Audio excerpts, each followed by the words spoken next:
A primeira investigação, pode-se assim dizer, científica, aconteceu quando eu tinha por volta de 4 anos, de 4 para 5 anos, né? Não sei se vocês já viram aqueles tatuzinhos, né, de jardim. Posteriormente eu fiquei sabendo, né, que ele é um parente dos camarões, é um parente das lagostas, né, um crustáceo. Então aquele tatuzinho de jardim, quando eu tinha 4 anos, cheguei a identificar umas 4 variedades, né? Tinha um que ele era preto, tinha um outro que ele era acinzentado, tinha um que era um avermelhado, né? E tinha uma outra espécie que ele era um acinzentado e era maior. Então eu consegui diferenciar perceber 4 variedades. Eu também sabia distinguir quem era macho de quem era fêmea. Então o macho geralmente ele tinha o casco mais liso, não tinha nenhuma coloração acima do casco. E as fêmeas, elas tinham um padrão de coloração acima do casco, que era uma pintinha branca de cada lado.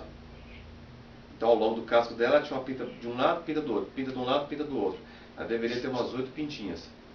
E tanto os tatuzinhos pretos, quanto os cinzentos, quanto os vermelhos, quanto os cinzentos maiores, tinham esse mesmo padrão. E as fêmeas, em determinado momento, elas ficavam com a barriguinha inchada, né? E em determinado momento eclodiam os filhotes. Eu me lembro que certa vez eu consegui contar 200. Um detalhe, né? Eu mesmo, quando era muito criança, eu sabia contar. Teve um dia que eu fiz uma brincadeira com a minha irmã, fiquei contando de 1 até 1000. Mas eu deveria ter de 4 para 5 anos, né? Então esse domínio dos números não era problemático. Só quando chegava em 2000 eu falava mil. E quando chegava em 3000 eu não sabia que era 3000, falava mil. Mas essa questão de contagem era muito simples. Contei em torno de 200. O que acontecia? A barriga do tatuzinho lá eclodia e os filhotes saíam e começavam a subir em cima da mãe. É bem parecido com o processo dos escorpiões, né? Até meu pai pensava que eu fosse me tornar veterinário. E essa questão de ficar observando bichos, né? Eu gostava muito do padrão de voo dos urubus. Porque, na minha opinião, né, os pássaros que conseguiam voar mais alto que eu conhecia eram os urubus.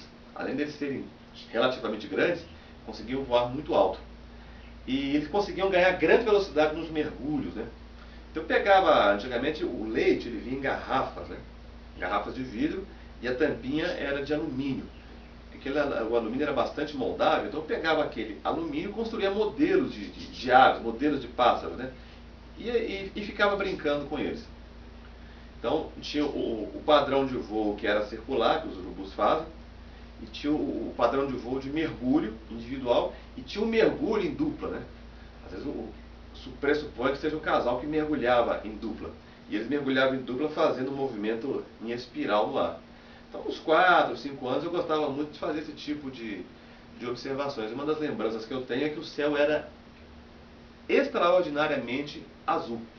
Era um azul muito profundo, um azul aos dias, né, em que o céu estava limpo, o azul era muito bonito, era muito profundo, os dias eram muito bonitos, né.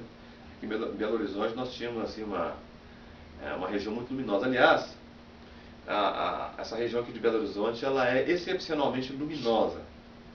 Eu ainda não sei explicar o motivo disso, mas ela parece ter ela tem uma luminosidade mais clara.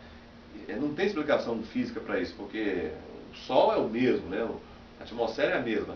Mas quando nós viajamos daqui para Nanuque, por exemplo, no norte de Minas, percebe-se uma luminosidade diferente. Isso aí é uma coisa que realmente eu não sei como explicar isso.